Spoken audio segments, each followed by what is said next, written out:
Hi there, I'm really glad you're here. If you've ever paused in the middle of your home, looked around at the mess that somehow keeps returning, and thought, why does this place never stay tidy no matter how much I clean? Trust me, I've been there too. There were days I picked up toys, folded clothes, cleared counters, but the house still felt busy, loud, unsettled. And the more I looked, the more I realized it wasn't just clutter, it was a small decision. The tiny habits, the products I brought in thinking they'd help, but they ended up adding to the overwhelm. That's what this video is about. The silent ways stuff sneaks in a freebie bag here, a discounted bottle there, one more storage bin just in case. These things seem helpful at the moment, but over time they chip away at our space, our peace, and even our energy. So I want to walk you through 12 things, common items, familiar habits that quietly make your home feel more cluttered than it needs to be. And more importantly, how to stop them before they even get in the door. Let's start with one that surprised me the most because I honestly thought it was doing me a favor.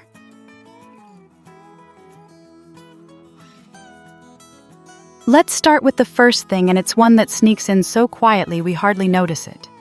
Paper. Flyers, coupons, school reminders, those little for your information notes that come home in backpacks. They walk straight through the door with us and somehow they never leave. For years, I would grab the mail, set it on the kitchen counter, and tell myself I'd deal with it later. But later turned into the weekend, and by then, the pile had a life of its own. What bothered me most wasn't even how it looked. It was that tiny voice in my head saying, "You still haven't handled that." Now, the moment I walk in, I sort everything right by the door. Junk mail ads, catalogs, they don't make it past the entryway. If something actually needs my attention, it goes in one small tray on my desk. That's it. No piles waiting to be sorted someday. It sounds small, but it's changed the mood of our evenings. The kitchen counter feels lighter. I can cook without seeing that stack whispering at me. And it reminds me that clutter doesn't start in the kitchen or the closet. It starts the moment something crosses the door. It's small habits like this that help shift things from constant chaos to something calmer. And tomorrow's video dives even deeper into that. If you've ever looked at your whole home and thought, where do I even begin, you won't want to miss it. Trust me, it's the kind of step-by-step I wish I had from the start. All right, let's move on to the second thing, and this one often comes disguised as something useful.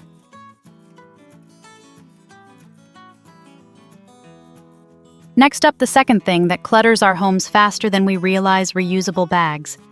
You know, the ones, the cute canvas tote from the store, the bright grocery bag you thought you'd use for picnics, or the limited edition one they hand you at checkout. You tell yourself it's useful, and it is, until you have 20 of them stuffed inside each other, taking up an entire cabinet. For the longest time, I couldn't say no when the cashier offered one. It felt polite to take it, or smart, because I thought, well, I'll use it someday. But that someday never really comes. Most of those bags just sit waiting for a purpose that never arrives. What changed everything for me was setting a simple boundary: I keep 5. That's it. They live in a single drawer, and when that drawer is full, it's full. If a new one comes in, one goes out. And you know what? I've never actually needed more than 5. This isn't just about bags, it's about practicing that tiny muscle of saying no thank you before clutter walks in with you. Because once you start saying no at the door, it gets a lot easier to say no in the aisle, and no at checkout, and no to all the little things that quietly steal your space and peace. And speaking of things that sneak in just because they're free, the next one might surprise you because it's usually attached to something you actually paid for.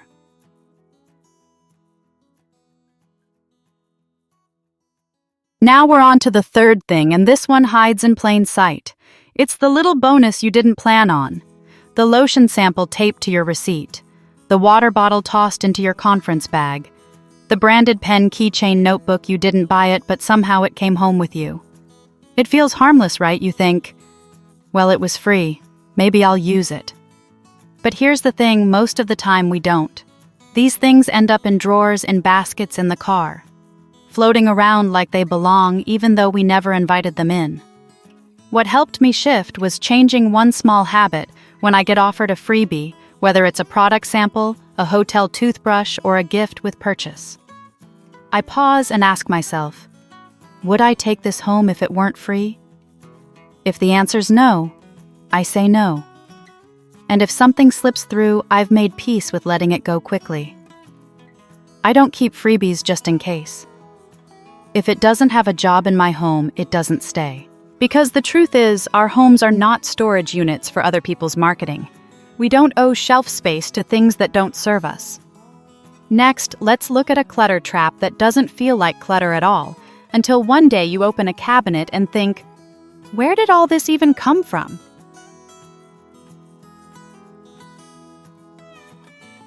Thing number 4 is one I used to fall for all the time, buying something just to try. A new seasoning, a different kind of cleaner, that trendy snack that popped up at the end of the aisle. You don't plan to commit, you're just curious. But curiosity leaves a trail, and it usually ends up in your cabinets. What helped me stop this habit was a simple question: do I already have something that does the same job? If I already have a drawer full of spices or 3 open bottles of surface spray, I don't need another maybe. Now I keep a note on my phone called Things I Want to Try. When I get the urge to buy something new, I write it down instead of buying it. If I still want it a week later and have a use for it, I'll go back and get it. But more often than not, I forget about it completely, which tells me I didn't really need it. I used to think trying new things made me feel fresh and motivated, but honestly, what makes me feel better now is opening a cabinet and actually seeing what I have and using it up without guilt. And the next thing we're about to talk about plays right into that same feeling, because it's not about what we try, but what we buy because it was on sale.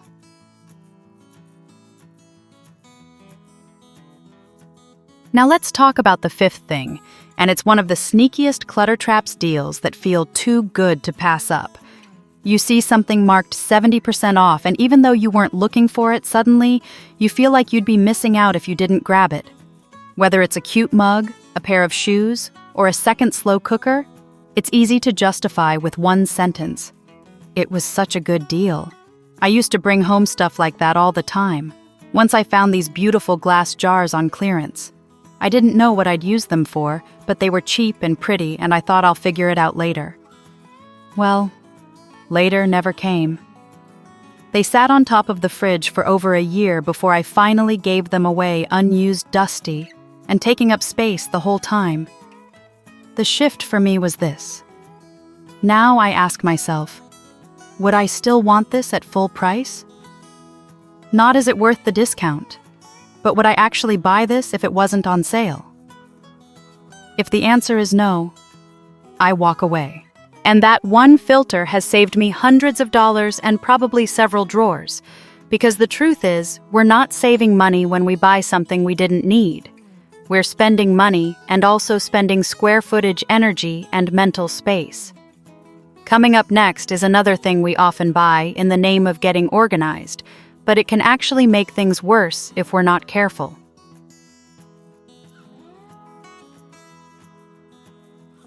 Now we're at thing number 6, and this one hides behind good intentions. Buying bins, baskets, and drawer organizers before you've actually decluttered. I used to think getting organized meant buying the perfect container. Like somehow the right bin would magically make my space feel calmer. So I'd go to the store, grab a set of matching boxes, bring them home, and then stare at them. Because I still didn't know what I was trying to store. Here's what I've learned. Organizing is not step 1. Decluttering is. If you try to organize clutter, you're just rearranging stress. Now I hold off on buying anything until I've emptied the space first. I lay everything out, get honest about what I really use, and only then do I measure and buy exactly what fits that need, no extras. One time, I held off buying drawer dividers for my bathroom. And after decluttering, I realized I didn't even need them. I had space again naturally. It saved me money, time, and the pressure of trying to force things to fit. So if you're standing in the aisle of a home store holding a basket and thinking, maybe this will help, pause. Go home. Declutter first. Then decide what kind of help you actually need. Now let's move into a space where clutter builds quietly tucked behind cabinet doors and inside your everyday meals.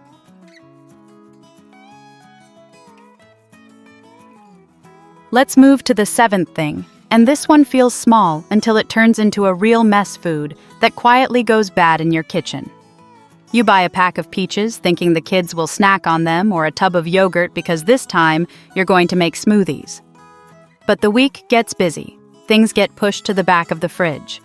And by the time you find them, they've gone soft, leaky, or worse, they've affected everything else around them. I used to feel so frustrated with myself. Not just because I wasted food, but because I had to clean it up. Wipe the sticky drawer, throw out the half-full bag of salad it touched, and deal with that awful smell that creeps into everything. It made me dread opening the fridge. So I changed how I stock food. I stopped overbuying fresh stuff just in case. I started buying fewer items more often, and I give everything a clear home in the fridge. Fruit goes in the front. Things that need to be used soon go in one small bin labeled "Use this first." Now when I open the fridge, I don't feel overwhelmed. I feel in control. And that shift from messy and frustrating to simple and calm didn't come from a better fridge or more meal planning. It came from letting go of the pressure to have everything ready and focusing on what we'll actually eat in the next few days. And just like food, there's another category of things we bring home with the best intentions, but they end up sitting half-used, taking space, and making us feel guilty every time we see them. Let's talk about that next.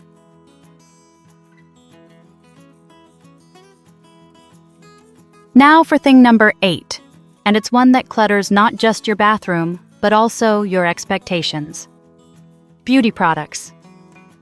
It usually starts with hope. You see a serum that promises glow or a cream that swears it'll change your skin in 7 days. You tell yourself, this might be the thing that finally works.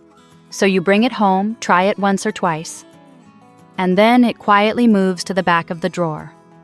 I used to have a whole basket of half-used products, moisturizers, hair masks, face oils, each one with its own little promise. But what I didn't realize was that they weren't just taking up space. They were also leaving behind this subtle feeling of guilt. Like I'd failed at a routine I never really committed to. What helped me was choosing one product in each category, one face wash, one moisturizer, one serum, and committing to using it up before buying anything new. No more jumping from one product to another. No more chasing results from a different bottle. And you know what changed? My skin didn't, but my mindset did. I realized I don't need a drawer full of promises. I need consistency. Like my friend Shauna says, the magic is in the motion, not in the potion. And it's not just beauty stuff. A similar kind of clutter shows up in another form, one that fills bookshelves instead of bathroom shelves. Let's talk about that next.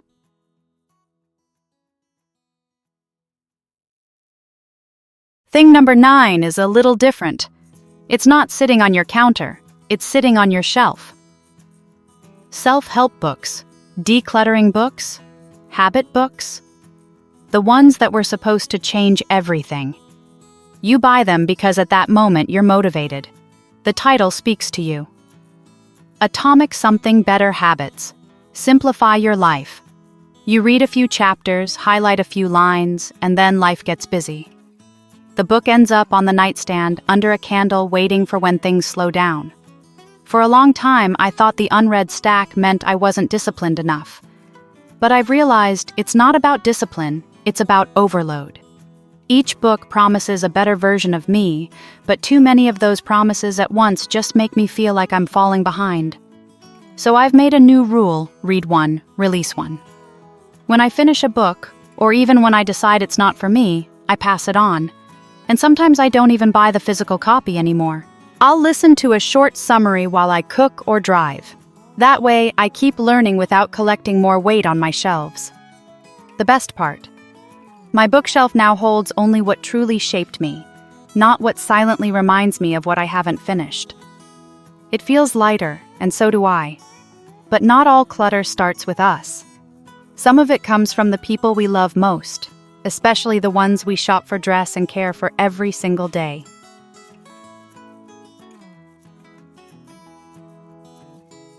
Thing number 10 is one many of us don't even question because it comes from love and habit and wanting to take care of our kids. I'm talking about the clothes we buy for them, but they never actually wear them. You see something on sale and think, oh, this would be perfect for school or she'll grow into it. Sometimes you're just trying to stay ahead to make sure they always have enough. But then it sits. They don't like how it feels, or the color's not them, or they simply ignore it in the drawer. For years I did this with my daughter. I'd find good quality jeans, bring them home, and she'd try them on once and then never touch them again. But I kept putting them back in her drawer, hoping one day she'd magically decide she liked them. She never did. So I made a quiet shift. Now, when we shop, I let her choose fully. I might suggest a few things, but she makes the final call. And for what's already in the closet, we do a seasonal check together. She tells me what she wears, what she doesn't, and we follow a simple rule, 1 in, 1 out. That small change has cleared up the morning chaos, too. No more, "Why don't you wear this?" or "I thought you loved that dress." There's just less tension, and more space for things she truly likes. And speaking of things made by our kids, let's talk next about what happens when their creativity takes over our surfaces, drawers, and even the fridge door.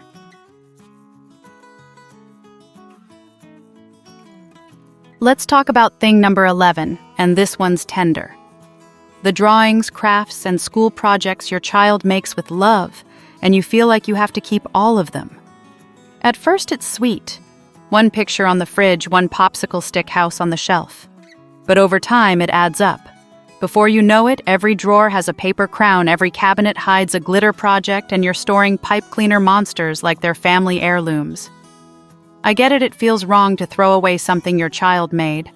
I used to quietly tuck my son's drawings into random folders because I couldn't bring myself to toss them. But honestly, it didn't make him feel more loved. It just made my space feel more cluttered. So I started doing something simple, a mini art show once a month.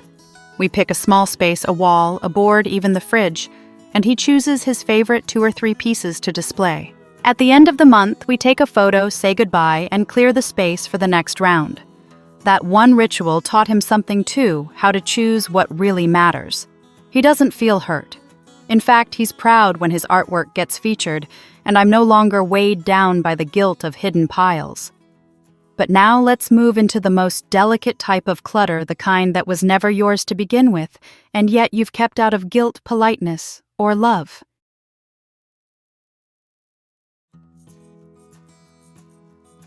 And now we've come to the final thing, the one that often stays the longest, not because we love it, but because we don't know how to let it go.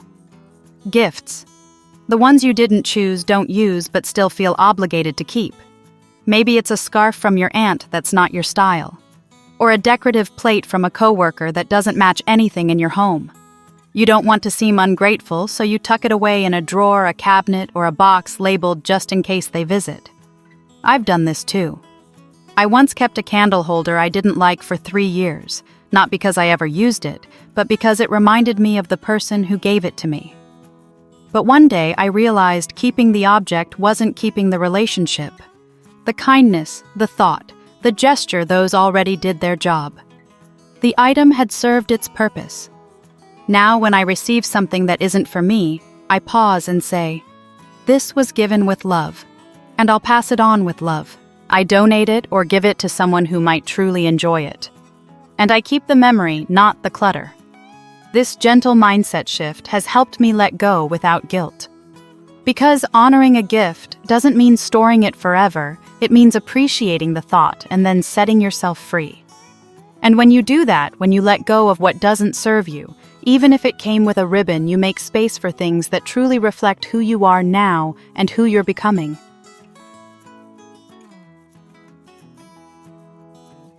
That's it. 12 small shifts that helped clear the clutter I didn't even realize was weighing me down. Not just the messy counters or overflowing drawers, but the habits, the guilt, the just-in-case thinking that made everything feel heavier than it needed to. From half-used beauty products to well-meaning gifts from kids' artwork to untouched books.